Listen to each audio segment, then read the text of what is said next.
October 2011. Scarlett Johansson's nude photos hit the internet, images she took for her husband that no one else was ever supposed to see. Within hours, Mila Kunis, Christina Aguilera, and 50 more celebrities. One victim attempts suicide. Hollywood is in chaos. The FBI launches a nationwide manhunt, assuming they're hunting a sophisticated hacker group with military-grade tools. What they find instead? A 35-year-old unemployed man in Florida, sitting in a bedroom full of Star Wars figurines. He never wrote a single line of code. He cracked Hollywood's most private accounts using nothing but Google and answers celebrities had been handing out in interviews for years. But here's where it gets insane. When the FBI started hunting him, he didn't panic. He hacked into his victims' emails and started reading the FBI's investigation. For weeks, he watched the agents chase shadows while he deleted evidence minutes before they looked. How did one man breach all of Hollywood? And what stupid mistake finally exposed him? November 2010. Christopher Chaney hunches over his laptop in a cramped Jacksonville bedroom, hunting for an opening into a world he's never belonged to. He's 35 years old, unemployed, and living a life so unremarkable that neighbors couldn't describe him if asked. But tonight, he's hunting. Not for a job. For a way into Hollywood's inner circle. He doesn't target Scarlett Johansson first. That would be reckless, too high profile, too much security scrutiny. Instead, he picks someone most people have never heard of. Simone Harouche, a celebrity stylist who dresses the stars. She's not famous herself, but she texts Christina Aguilera at midnight. She has Scarlett Johansson's personal email saved in her contacts. She's connected to everyone who matters. One weak link in the chain. That's all Chaney needs. He navigates to her email login page and clicks Forgot Password. A security question appears on the screen. What is your mother's maiden name? Chaney doesn't know the answer, but Google might. He opens a new tab, types her name plus mother plus family plus wedding. Scrolls through the results, and within 4 minutes he finds it. A wedding announcement from a local newspaper, years old, buried in search results most people would never dig through. Her mother's maiden name is printed right there in black and white. He returns to the login page, types it in, and access granted. Suddenly, he's inside.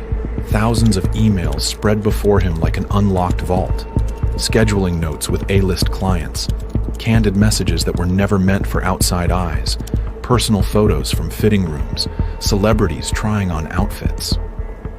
Chaney expected firewalls, encryption, some kind of sophisticated resistance. Instead, he walked through an unlocked door. The digital security protecting Hollywood's inner circle was nothing more than a trivia question with an answer anyone could Google.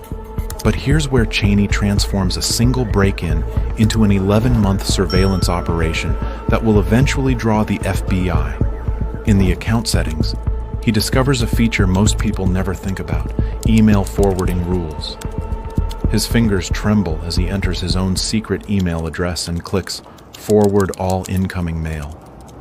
Now, every message Simone Harouche receives, every text from every celebrity client, every scheduling request, every private conversation, automatically copies itself to Chaney's inbox, instantly. She'll never know. He's become a ghost in her digital life, an invisible roommate reading her mail before she even opens it. Then he clicks on her contact list, and his heart nearly stops. Private email addresses, personal phone numbers, names that fill movie posters and billboard charts. Christina Aguilera, Mila Kunis, Scarlett Johansson, and a dozen more. Not their public accounts, their real ones. The addresses they use to talk to family, to lovers, to lawyers, and even to doctors. An entire social web that only Hollywood insiders know exists. And now Chaney has the complete map. He leans back, heart pounding, staring at the contact book of the entertainment industry's elite. One hacked stylist just gave him access to 50 potential targets. But a question already forming in his mind will determine everything that follows. Do the same vulnerable security questions that unlocked Simone Harouche's email also protect Hollywood's biggest stars? Cheney is about to find out, and what he discovers will make him the most dangerous voyeur in American history. Over the following weeks, Cheney tears through Hollywood's inner circle like a contagion spreading through a nervous system. The technique never changes. Click, forgot password. Find the security question. Google the answer and enter. Account after account falls open before him. The security questions are almost laughable in their simplicity.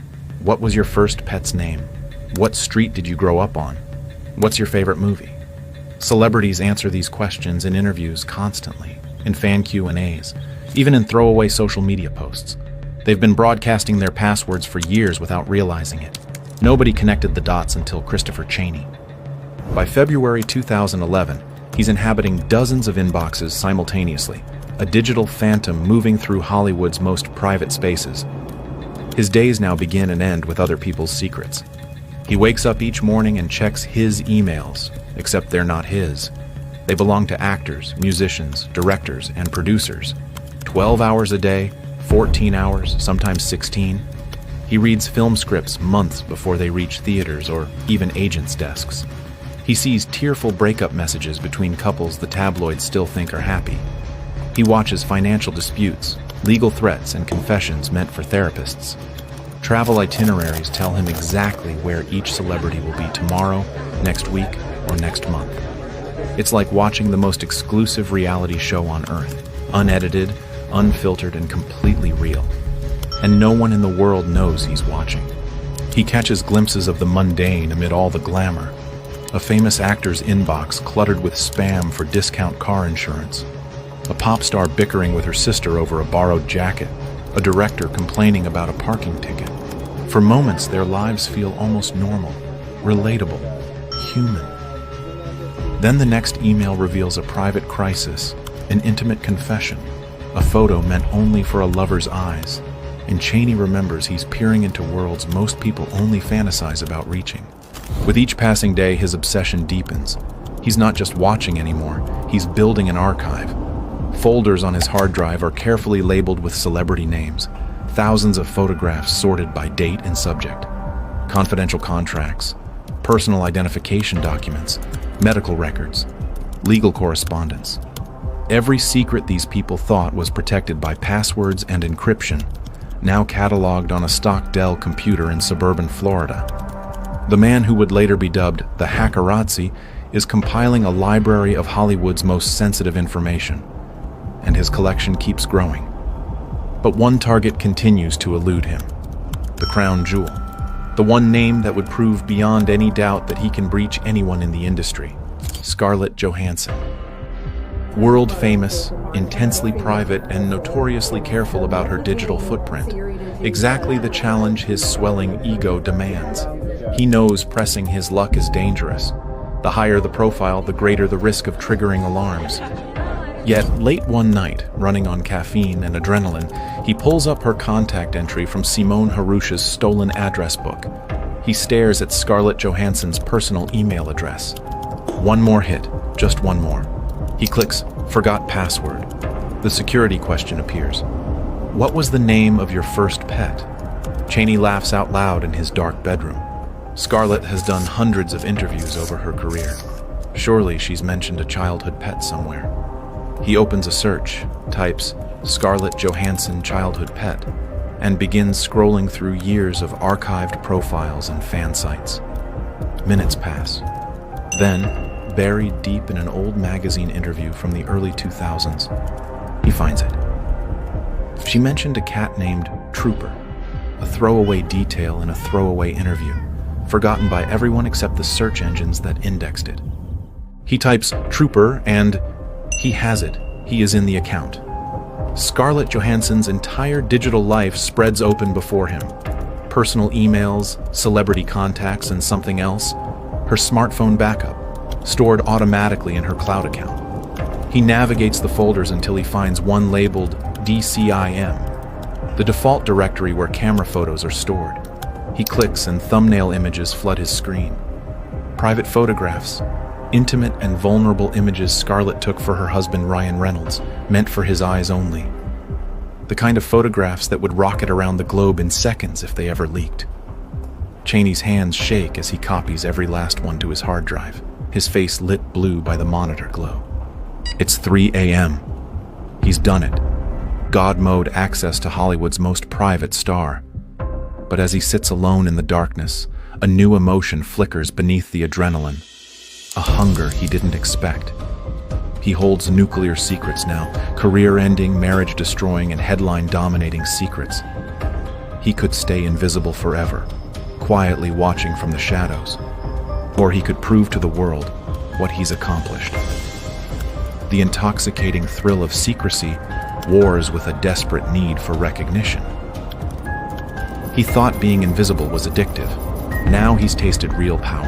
And one question burns through his mind, a question that will destroy everything he's built. What's the point of stealing fire from the gods if you never show anyone the flame? Will Cheney stay in the shadows, or will the addiction to proving himself drag him into the light and straight into the crosshairs of the FBI? September 2011. The temptation finally breaks him.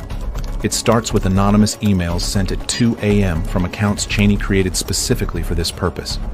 He selects the most explosive images from his collection, tantalizing proof of what he's accessed, and forwards them to a celebrity gossip website under a fake name. Under another alias, Trainwreck Sucks What, he taunts a fellow hacker on an underground forum, hinting that he possesses exclusive Hollywood content nobody else has seen. He's not asking for money. What he wants is recognition. Validation that an invisible nobody from Jacksonville, Florida, a man the world has overlooked his entire life, holds the keys to a kingdom. For 30 seconds after pressing send, raw panic floods his body. A voice screams inside his head, "What have you done?" This is exactly the moment he should have stopped. But curiosity and pride drown out the fear.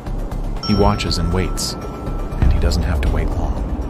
Within days, the internet detonates. Private photographs of celebrities explode across gossip blogs and forums, spreading faster than anyone can contain them. First, Christina Aguilera's private images surface, obtained when Cheney, posing as her stylist Simone Harouche, emailed Aguilera directly and asked for personal photographs. She sent them, believing she was communicating with a trusted friend. Then, Mila Kunis, images from her phone appearing online. And then, the bomb that makes international headlines. Scarlett Johansson's nude photographs hit the web. The intimate images she took for Ryan Reynolds, the ones Cheney copied from her cloud backup in the dead of night. The story becomes the biggest celebrity scandal in years. Paparazzi swarm outside victims' homes. Cable news pundits run breathless speculation about a celebrity hacking ring operating somewhere in the shadows.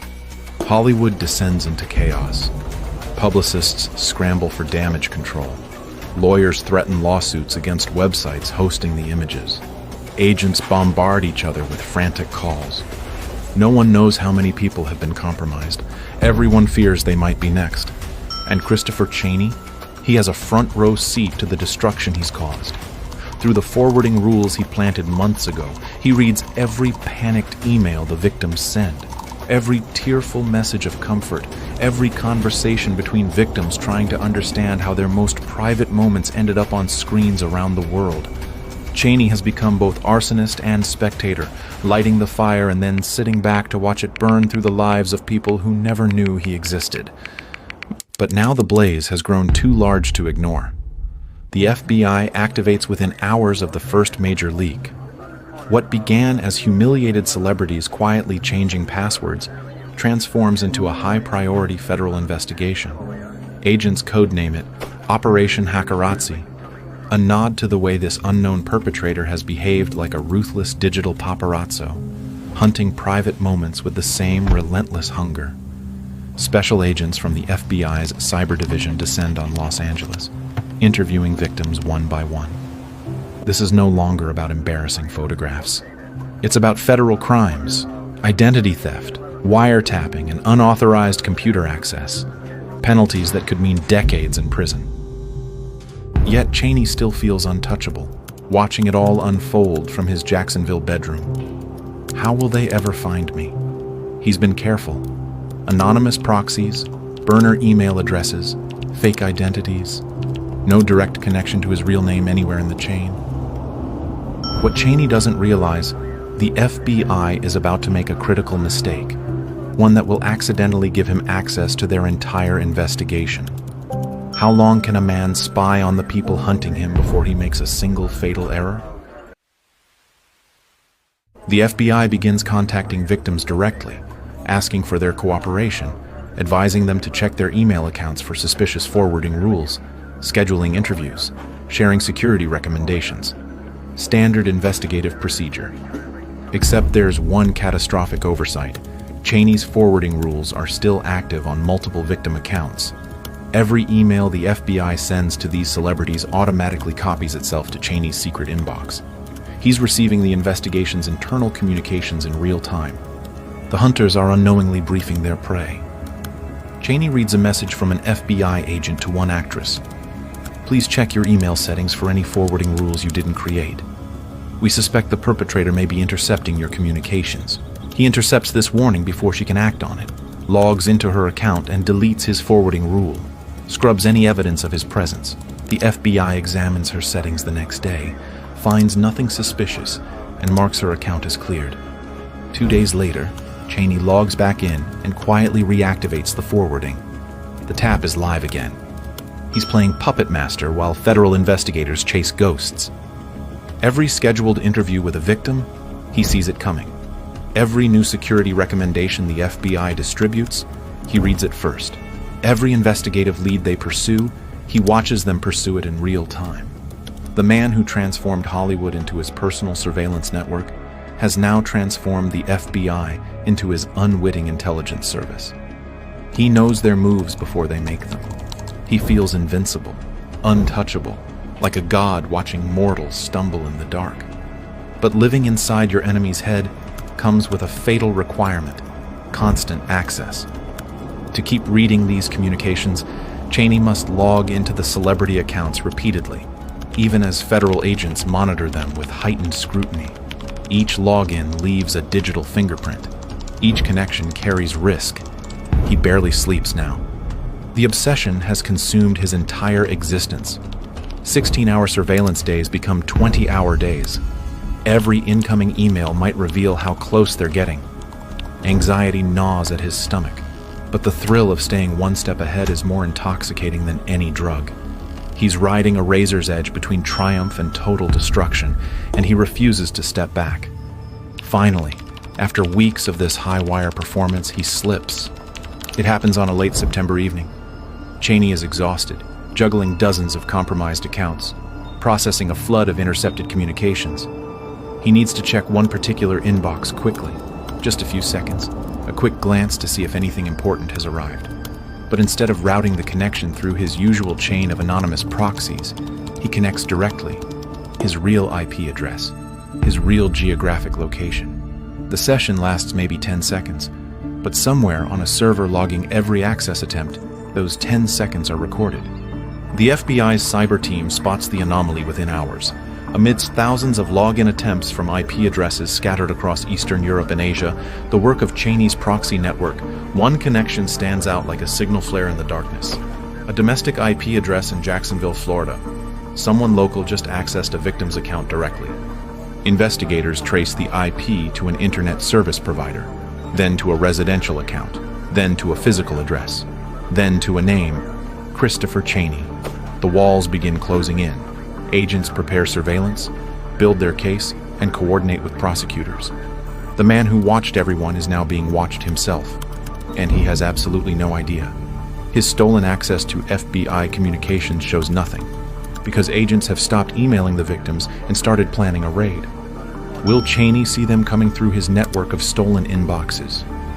Or has the invisible man finally run out of shadows to hide in?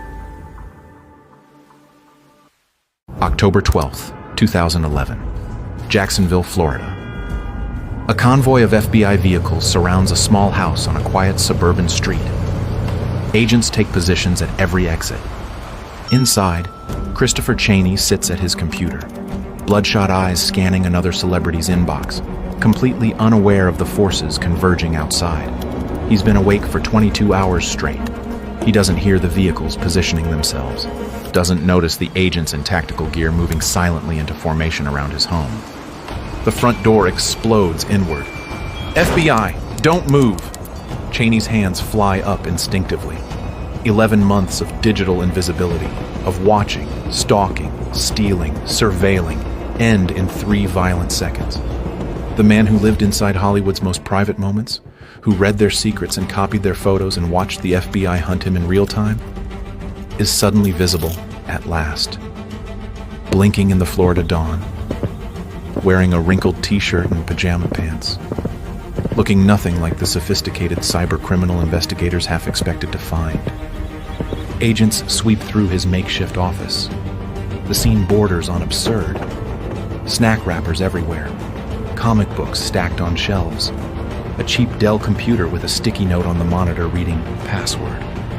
On a corkboard above his desk, printouts of Wikipedia pages and tabloid articles with celebrity names and personal details circled in red marker, his cheat sheets for cracking security questions. No server farms, sophisticated hacking equipment, or encrypted communication devices. The epicenter of Hollywood's biggest privacy breach is a messy suburban bedroom that smells like stale soda and desperation. On Cheney's hard drives, agents discover a staggering archive. Thousands of private photographs sorted into labeled folders. Email archives spanning nearly a year of surveillance. Confidential contracts, personal identification documents, even medical information. Material stolen from over 50 victims, all of it sitting unencrypted, cataloged with disturbing precision. The scope of the violation sends chills through even veteran investigators. This wasn't a single opportunistic hack. It was systematic privacy theft executed over 11 months by one obsessive man with a cheap computer and patience.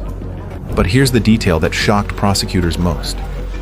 Christopher Cheney didn't stop when the FBI seized his computers. Court records confirm he continued hacking even after agents took his equipment during the initial arrest. He found other devices, kept breaking into accounts. The addiction had consumed him so completely that federal agents knocking down his door couldn't make him quit. In the federal courtroom, the human cost of Cheney's obsession becomes devastatingly clear. Victims deliver impact statements describing destroyed lives. Actress and singer Renee Olstead breaks down sobbing as she reveals she attempted suicide after Cheney leaked her intimate photographs. "You can lose everything because of the actions of a stranger," she tells the judge, barely able to speak. "I just really hope this doesn't happen to someone else." These aren't celebrities playing victims for sympathy. These are human beings whose most private moments were stolen and distributed to the world by a stranger who felt entitled to their lives. Cheney's own words to the court are almost pathetic in their inadequacy. "I was just curious, and I got addicted. I couldn't stop. I'm sorry. I could be sentenced to never use a computer again and I wouldn't care." Judge S. James Otero doesn't believe him.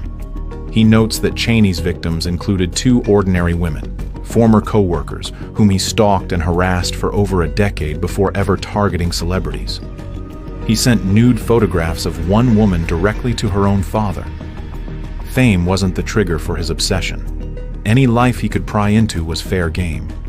Celebrity victims simply offered more valuable trophies. The prosecution requests 71 months. Judge Otero sentences Christopher Cheney to 10 years in federal prison, the maximum allowed under the plea agreement. These types of crimes, the judge declares, are as pernicious and serious as physical stalking. 10 years. For 11 months of stolen moments, for 50 violated lives, for one attempted suicide, for an addiction that couldn't be stopped even by FBI agents at the door. But here's what should genuinely terrify you.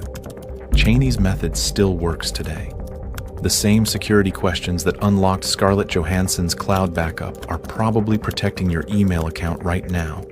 Your mother's maiden name, your first pet's name, the street you grew up on, your high school mascot, every answer you've ever shared on social media, in online quizzes, in casual conversations. All of it is ammunition for anyone patient enough to search. Two-factor authentication exists. Security alerts exist. Better protections exist. But most people don't use them. Convenience defeats caution every time. Passwords get reused across dozens of accounts. Security questions remain simple and searchable. And the assumption persists. Who would ever bother targeting me? Christopher Cheney served his sentence and was released. The photographs he stole can never be removed from the internet. The victims will spend the rest of their lives wondering who else rifled through their private moments while they slept. And somewhere right now, someone with a search engine and too much free time is hunting for their next target. Maybe they've already found yours. If you think vulnerable security questions are the only way hackers breach high-profile accounts, you haven't seen what happens when they target the phone companies directly. The story of how one teenager convinced telecom employees to hand over control of Twitter's most verified accounts, Elon Musk, Barack Obama, Joe Biden, Apple's official corporate page, causing a cryptocurrency scam that made international headlines, is waiting for you right now.